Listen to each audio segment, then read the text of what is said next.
지난해 북한에서 김정은 노동당 위원장을 암살하려는 시도가 있었던 것으로 알려졌습니다. 김정은 전용 열차가 지나가는 철도 노선에 폭발물을 설치하려 했지만 사전에 적발되면서 실패한 것으로 전해졌습니다. 김근희 기자입니다. 김일성과 김정일에 이어 김정은도 애용하는 북한 최고 통치자 전용 1호 열차입니다. 지난해 5월 북한 노동당 대회 당시 이 열차에 대한 폭파 시도가 있었던 것으로 알려졌습니다. 학교 진학에 실패하며 북한 체제에 불만을 품은 한 남성이 김정은 암살을 시도한 겁니다. 일본 도쿄신문은 이 남성이 당시 김정은이 참가하는 행사장과 연결된 철도 노선에 폭발물을 설치하려 했다고 보도했습니다. 이 남성은 물고기를 잡는 데 사용하겠다며 폭약까지 확보했지만 이를 수상히 여긴 사람의 신고로 미수에 그친 것으로 전해졌습니다. 북한 국가보위성은 주민들에게 이 같은 내용을 소개하며 수상한 사람을 보면 곧바로 신고하라고 강조한 것으로 전해졌습니다. 국가보위성이 공개한 적발 사례는 이뿐만이 아니었습니다. 김정일 전 국방위원장 사망 이틀 후에도 평안남도 교도소 출소자 5명이 때가 왔다며 비밀 결사대를 결성한 겁니다. 이들은 암살 대상자 리스트까지 만들었지만 이 가운데 한 명이 가족에게 실토하면서 결국 수포로 돌아간 것으로 전해졌습니다. 도널드 트럼프 미국 행정부의 북핵 대응책에 주한미군 전술핵 재배치와 김정은 암살이 포함되어 있다고 미국 언론은 보도했습니다. MBC 방송은 백악관 국가안보회의가 이 같은 방안들까지 포함한 대북 정책을 트럼프 대통령에게 제출했다고 전했습니다. 박근혜 정부가 북한 정권 교체를 도모했었다. 김정은 암살까지 검토했었다라고 일본의 유력 신문이죠. 아사히 신문이 보도했습니다.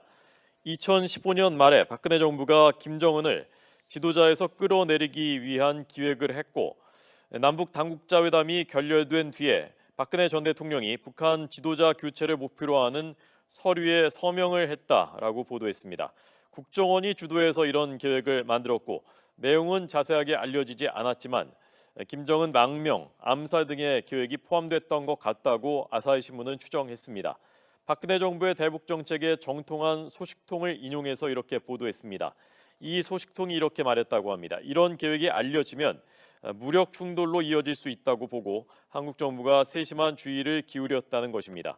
김정은이 타는 자동차, 또 열차, 수상스키 등을 노려서 사고가 난 것처럼 가장하는 방법까지 검토했지만 북한의 경우가 엄해서 실현되지는 못했다라고 이 소식통은 주장했습니다. 김정은 북한 노동당 위원장이 최근 신변 불안을 느끼고 있다는 분석이 나오는 가운데 김 위원장을 암살하려는 북한 내부의 움직임이 어느 정도는 현실적이라는 북한 고위층 출신 탈북자의 주장이 나왔습니다.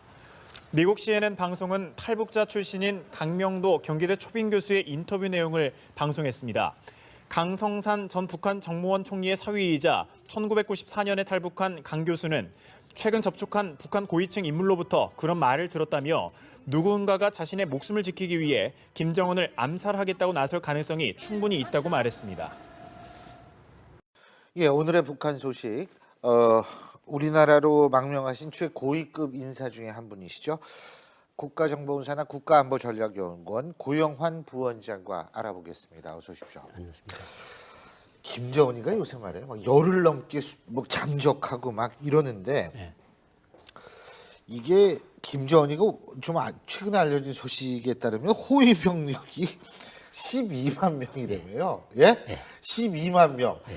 아니 북한 병력의 몇 %가 그러면 호위를 하는 데 쓰는 거예요, 이거? 그러니까 109만에서 110만 명으로 보는데 북한군 전체 병력 10분의 1 더 되죠. 아유. 그러니까 한 9점 몇 분의 1이 김정은 한 사람을 지키는 데 쓴다. 그런데 북한에서 군대에 나갈 때 예. 고등학교 학생들을 쭉 모아놓고 예. 키 큰 순서대로 서라. 아하. 그래서 역량 저온 쭉 세워놓고 예. 제일 키가 큰 애들은 일단 제일 먼저 가는 게 호위사령부, 우리 말하는 경호실. 예. 거기 가는 게 제일 좋은. 그래서 거기서 이제 신체 조건이 제일 좋은 애들 중에서 이제 거기서 이제 성분을 또 출신 성분을 봐서 아버지가 좋고 이런 사람들 제일 먼저 보내는 게 호위사령부거든요. 호위사령부에서 실질적으로 김정은의 사무실, 그다음에 김정은 집 한 70여 곳에 이르는 특각, 이것을 다 경비를 서거든요. 그런데 호위 사령부라고 하는 게 사실은 한 개 군단급입니다. 원래는. 근데 한 개 군단이 한 4 내지 5만 명 정도거든요. 그러니까 이거는 증강된 한 2개 군단쯤이 김정은은 한 명을 보호한다는 소리예요. 그런데 거기에도 친위대라고 있습니다. 김정은 친위대가 있는데 친위대가 김정은을 싸고 그건 근접 경호를 하는 사람들이에요. 무술도 하고 총도 잘 쏘고. 아하. 그거를 곧한 다음이 호위사령부, 그러면 경호실이 둘러싸고 그 다음에 군부대 갈 때는 그 바깥에 보위사령부가 그걸 둘러쌉니다. 그리고 일반 행사를 일반 어떤 경제단이나 일반 주민들이 있는 데 가면 친위대 있고 호위사령부 있고 국가안전보안성, 국가안전보위부가 있고 예. 인민보안성이 있고 그러니까 5개의 망을 뚫고 들어가야 김정은한테까지 접근할 수 있다는 거죠. 그러니까 지금 북한에서 이야기하는 게 뭐냐면 외국에서 가장 최신식 무기가 들어와요. 예를 들어서 러시아에서 지대공 미사일이 들어왔다. 뭐 어느 C라는 나라에서 뭐가 들어왔다 그러면 제일 먼저 배치하는 무기가 가는 부대가 바로 호위사령부입니다. 호위사령부 총이 소총부터 권총에 이르기까지 지대공 미사일까지 최신식 무기는 다 거기가 있습니다. 그러니까 조선인민군이라고 하는 거는 저 사람들이 말하는 수령 한 사람만 보호하면 되는 군대지 국가와 국민을 보호하는 군대가 아니거든요. 아니 근데요. 네. 뭐 그렇게 층층 막 사람으로 쌓여 있으면 한미가 그 김정은의 동태를 감시하기도 힘들 것 같고 뭐 우리 뭐 암살 뭐 부대 뭐 이런 거 그거 뭐 아니 가능하겠어요? 그런데 두 가지 가능성이 다 있습니다. 예. 두 가지 가능성이 다 있는 게 지금 김정은이가 극도의 공포 정치를 하고 있지 않습니까?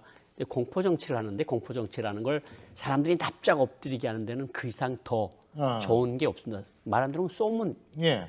되니까. 그러니까 사람들이 납작 엎드려서 그 1인 지배 체제는 확고히 서는데 사람들이 마음은 떠나는 거죠.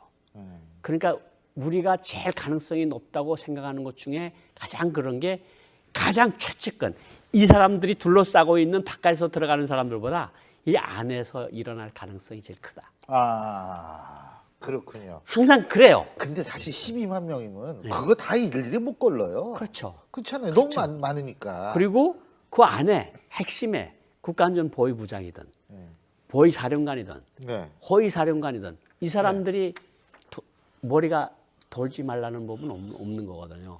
뭐 여기서도 한국에서도 비슷한 사태가 그렇죠. 있었고 그러니까 거기서 일어나는 거하고 북한이 두려워하는 거는 지금 어떤 무인 정찰기 같은 것이 떠가지고 반전차 헬파이어 미사일 같은 거를 쏘면 어느 때 와서 쏘고 가는지도 몰라요. 어디서 마른 벼락에 마른 하늘에 벼락이 날벼락이죠. 예. 그러니까 지금 뭐 글로벌 호크도 있고 뭐 미군의 KH 그 뭐 10인지 11인지 그 인공위성부터 정지위성부터 이동위성부터 시작해서 각종 우리 글로벌 호크라고 2만 메타 이상 떠서 가는 이런 것들로 사실은 얼마든지 김정은의 동선은 파악을 할 수 있는 거죠. 다만 명분이 그 사람이 미국에 대고 미사일을 쏴서 미국 사람 몇 명이 죽었어요. 그럼 미국이 충분히 그런 일을 할 수도 있겠죠. 아하.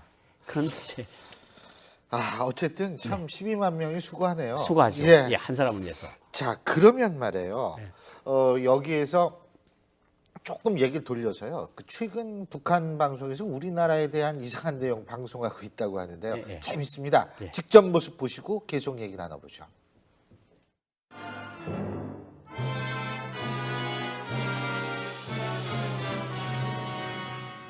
850여만 세대가 집이 없어서 새방이나 쪽방, 움막, 비닐집, 지맘 이런 둥지에서 살고 있고 이 서울에서는 집값이 너무도 비싸서 수십만 명이 다른 곳으로 이주했다고 합니다.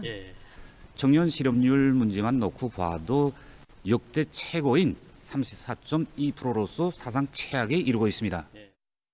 20대 청년의 90%는 백수라는 뜻에서 2,900, 또 20살도 되기 전에 직장에서 쫓겨난다는 뜻에서 이태백 등 이제 별의별 회개한 말들이 다 나돌고 있습니다. 예, 근데 정말 죄송한데 2900, 이태백 이거는 이태백이라는 단어는 있어요. 있어요. 근데 예. 2900이라는 단어 아마 저도 처음 본인께서 예. 직접 수고스럽게 만드신 만든. 것이 아닌가 예. 이런 생각도 들고요. 그리고 뭐 물가가 15%나 화면에는 안 나왔는데 뛰었다. 전 사실 이거 보면서 요새 우리나라 문제가 물가가 안 올라서 문제예요. 그렇죠. 이게 디플레이션. 네, 그러니까 디플레이션. 이분들이 아마 이 자본주의 경제에 대한 상식이 낮아서 상식이 없는 거죠. 예, 그래서 이제 이런 거 아닌가 이런 생각이 드는데 이런 왜곡하는 이유가 뭘까요? 그러니까 사람이 예.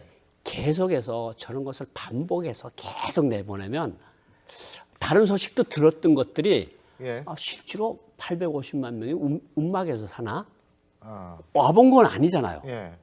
근데 850만 명이면 북한 인구로 치면 한 절반쯤 되는 아니, 우리나라 인구가 인구로 쳐도 한 5명 중에 1명은 운막에 살아야죠. 운막에서 살아야 된다는 오늘 소리인데. 어제 운막에서 잘 주무셨습니까? 저는 뭐 이렇게 이제 우리가 그렇죠. 인사를 해야 되는 거죠. 운막, 예. 비닐집 이런 데서 산다는 거 아닙니까? 근데 북한 사람들이 보건 데는 잘 사는 사람도 있겠지만 좋게 850만 세대가 운막이나 비닐집에서 산다.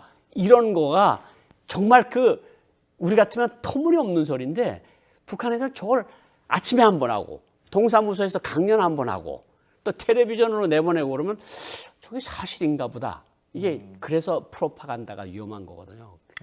계속 자꾸 반복해가지고. 반복해서 계속 같은 사실을 주입을 시키면 다른 거가 들어갔다가도 저게 맞을 수 있어. 진짜 그런가? 뭐 이렇게 되는 그런 거죠. 거죠. 그러니까 결국 이게 탈북 방지용도 되겠죠. 그렇죠. 그죠? 저런 데 가서 너 가도 이제 비닐 운막집에서 사는 운막집에서 거야? 살고 여기는 흙집에서라도 살잖아. 근데 그 운막집에 가서 살게 되는 거 아니야. 그리고 정말 무슨 20대가 90%가 저 무슨 실업자다. 그래서 예. 2900이라는 소리 나 오늘 듣다 처음 듣는데 예. 저렇게 하면 나도 가면 다른 사람이니까 나도 실업자가 될 거 아니냐. 이런 탈북 방지용도 되고 남조선은 정말 인권 생지역이라 그러는데 정말 사람들을 정치범 수용소에 가둬놓는 나라가 지금 북한밖에 없는데 저런 사람들이 과연 저렇게 말할 자격이 있는 건지 예. 참 아니 제가 적어 보니까 좀 측은은 하더라고요. 이 연구를 많이 했는데. 그렇죠. 연구를 좀 예. 많이 했습니다. 자 그리고 좀 다른 얘기인데 우리 부원장님께서는 뭐 과거 외교관 시절에 비행기 많이 타셨겠죠. 그때는 그 북한 비행기 타면 어디까지 갔어요? 뭐 북한 비행기가 동부 베를린, 예. 동베를린도 예. 가고 불가리아도 가고 예. 폴란드도 가고 동구권 많이 갔고 그때는 이 쿠웨이트 같은 나라까지는 안 갔어요. 그러니까 예. 중국하고 주로 동구권 사회주의 나라는 거의 다 다녔죠. 그랬다가 그것이 5개 나라로 동구권이 붕괴하면서 그렇죠. 파키스탄에 가 있었고, 예. 그다음에 이제 쿠웨이트가 있었고, 아하. 그 전에 말레이시아가 있다가 이제 말레이시아가 빠져나가고, 예. 그러니까 러시아, 중국, 파키스탄, 그다음에 쿠웨이트, 그리고 그 전에 말레이시아, 지금 말레이시아 없어졌는데 지금은 2개밖에 안 남았대요. 2개밖에 안 남았는데 예. 이게 어떤 의미가 있는가하면 쿠웨이트 같은 데 가잖아요. 예. 그러면 중동에서 모든 현금이 그 비행기를 통해서 평양으로 직접 들어갑니다. 아하. 그리고 파키스탄에 예. 비행기가 간다 그러면 동남아에서 모은 돈들이 다 글로 가고 그리고 저기에서 비행기에서 온갖 비밀 장비들 뭐 총이든가 그런 거. 마약이든가 이런 게 외교 파우치로 또 가고. 또 가고. 이걸 못 하게 됐네 지금. 그렇죠. 가는 것도. 그 중국하고 러시아밖에 없는데 모스크바. 예. 지금 예. 뭐 중국도 아마 정신 차리고 들여다보고 있을 겁니다. 저 사람들이 금괴를 나르는지 마약을 가져오는지 참 예. 그게 힘들겠죠 여러 가지로. 알겠습니다. 예, 오늘 말씀 여기까지 듣죠. 고맙습니다.